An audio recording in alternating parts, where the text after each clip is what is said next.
Hey guys, this video is about creating a dramatic image in 1 minute using blend option. Download the image to your choice. Go to option, select solid color. I'm going to work on the watercolor on this. Select blue color, go to mask. Try to erase the top portion to have only the blue for water. I've made a rough selection for this, erased the best. Go to blend option. You can select overlay or soft light to give this effect.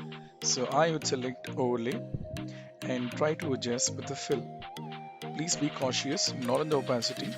Please work on fill. Now you can see the difference. So you got a beautiful scenic image with a proper watercolor.